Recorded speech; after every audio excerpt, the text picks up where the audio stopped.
Саламатсыздарбы каналыбыздын катталуучулары жана коноктору. Биз каналда бүгүн туугандарды, бир туугандарды, кудагыйларды кантип айтабыз, ошону үйрөнөбүз. Мать баарыбызга белгилүү эле сөздөр да, бул бизде деле пайдаланабыз, мама деген сөздү. Мама. Биринчи ага ударение келтиресиз, орус тилинде айтып атканда. Биз кыргызча мама деп экинчи ага коюп коебуз да. Бул жерде мама деп айтыш керек. Ал она моя мать, ал менин апам. Она моя мама, ал менин апам, экөө тең эле бирдей, апам, энем деген билдирет. Отец, атам. Папа деп айтабыз биз, бул папа. Он мой папа, это мой папа, бул менин атам. Бабушка, чоң эне, тайене. Жолдо кетип бараткан карыган кемпирди деле бабушка десеңиз болот. Дедушка деле ошондой. Карыган абышканы дедушка, чоң ата дедушка, тай ата дедушка. Дочь, кызым. Это моя дочь. Это моя дочка. Сын, балам. Тетя. Атаңыздын карындашы, апаңыздын эже сиңдилери, атаңыздын эжелери, тайэжелериңиз, эже, абже дейбиз биз дагы. Ошондойлордун баары тетя болуп берет. Анан сиздин мисалы балаңыз сиздин келиниңизди деле тетя деп кое берсе боло берет да, жеңе деген сыяктуу. Бизде мисалы сиздин байкеңиздин аялын сиз жеңе дейсиз, бирок бирөөгө айтып атканда сынаха деп айтышыңыз керек болот. А сиздин балаңыз ошол жеңени тетя деп айтса боло берет. Дядя, байкеңиз, ага инилери, атаңыздын, эжеңиздин, апаңыздын тайекелериңиз. Өзүңүздүн байкеңиз брат болот. Дядя деген ага ине болот сиздин атаңызга булар, же апаңызга. Эжеңиздин, ошо тайжеңелериңиздин күйөөсү, атаңыздын карындаштары сизге эже, ошолордун күйөөсүнүн баары дядя боло берет. Анан жезде сиздин атаңыздын эжесинин күйөөсү болсо, ошол сизге дядя. Жезде. Брат, ака, байке деп айтабыз. Сестра, эжем, карындашым. Эгер тактаса эле младшая сестра, там старшая сестра деп койбосоңуз, сестра деп эле айта бересиз бир эле сөз менен. Жөнөкөйрөөк болот да бизге, оңойроок. Родители, ата-энем, это мои родители. У меня очень хорошие родители.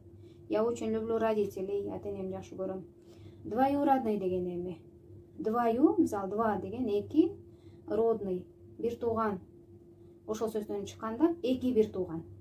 Это мой двоюродный брат десеңиз, анын атасы менен же апасы менен сиздин атаңыз же апаңыз бир тууган. Кыргыз тилинде ага эненин балдары, эже сиңдинин балдары, эже мисалы апаңыз менен анын байкесинин балдары экөөңөр двоюродный болосузда, эки бир туугандын, атаңызбы апаңызбы айырмасы жок. Эки бир туугандын балдары болушуңуз керек. Анан көбүнчө кузен деп ошо эми бул неме жакты, тага журт жакты көбүрөөк айтышат да, кузен деп. А өзүнүн атасы жактарды болсо двоюродный брат, двоюродная сестра деп эле кое беришет. Бирок кузен деген бир жака деле айтылат. Тактаңыз келсе, а он кузен с какой те стороны? Со стороны отца или матери деп сурасаңыз болот да. А так ага эненики экен деп деле түшүнүп койсоңуз боло берет. Двоюродный деп эле жөнөкөй эле айтсаңыз деле боло берет. Племянник. Бул сиздин бир тууганыңыздын баласы болуш керек, сөзсүз, же кызы. Сиздин туугандардыкы эместики болбойт. Болбосо двоюродный племянник деп айтышыңыз керек болуп калат да. Ага эненин балдарынын балдары боло турган болсо. А мындайда племянник деп айтсаңыз, сиздин бир тууганыңыздын баласы же кызы экенин белгилейсиз. Внук, внучка, небере, внук эркекке, внучка кызга. Зять, күйөө бала. Невестка, невестка, снаха, невестка, келин. Эми келин, невестка деген көбүнчө жашыраактарга айтылат дагы, кичине улгайып калганда, мисалы 45-50гө чыгып калганда уже снаха деп айтсаңыз, ошол жөндөмдүүрөөк болот. Бул кагазтагы сөздөр эркектер гана пайдалануучу сөздөр. Тесть, кайната, сиздин аялыңыздын атасы. Муну аялдар бул сөздү айтканга болбойт. Кайнатам деп айтканда тесть деп аял киши айтпайт. Буну эркек киши гана айтат. Теща, кайнене, аялымдын апасы деген сөз да. Свояк, бажа. Мисалы, аялдар бизде кыргыз тилинде деле колдонбойбуз, бажа деген сөздү, айымдар. Своячница, балдыз.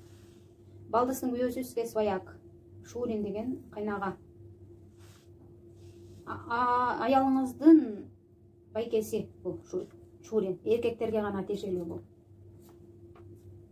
Мына эми бул кагаз айымдарга тиешелүү. Мой свекр, менин кайнатам, күйөөмдүн атасы. Свекровь, күйөөмдүн апасы. Девер, күйөөмдүн байкеси, чоң байкеси.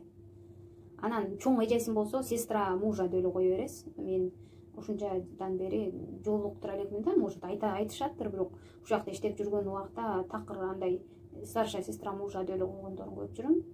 Такыр учраша элекмин ал сөз менен. Заловка, кайынсиңди, кичинекей болуш керек күйөөңүздөн. Бул общий. Сваты, кудалар. К нам гости приехали сваты. Кудалар бизге конокко келди. Аял, эркекке карабай. Общий кудалар келсе, сваты. Анан сиз аларды кафеге чакырайын дедиңиз, аял эркек бөлүп отургузасыз. Мисалы. В этой кабинке должны сидеть только сваты. Эркек кудалар гана отуруш керек. Ушундай эки эле сөз, ударениялары деле бирдей. Просто сиз айтышыңызга гана байланыштуу болуп калат да булар эми. Сватя деген. А в этой кабинке должны сидеть сватя. Кудагыйлар отуруш керек. Мою сватю зовут Аня. Менин кудагыйым аты Аня. Сватя, можно вас попросить подойти ко мне? Кудагый, бери келсеңиз тамага деген сөз. Сиздин айтышыңызга эле байланыштуу болот. Биздин тема кызык болсо класс басыңыз, комментарий калтырыңыз, подписаться болуңуз. Эртең мындан да кызыктуу темаларды айтып үйрөтөбүз, чогуу үйрөнөбүз. Каналдан алыстабаңыз.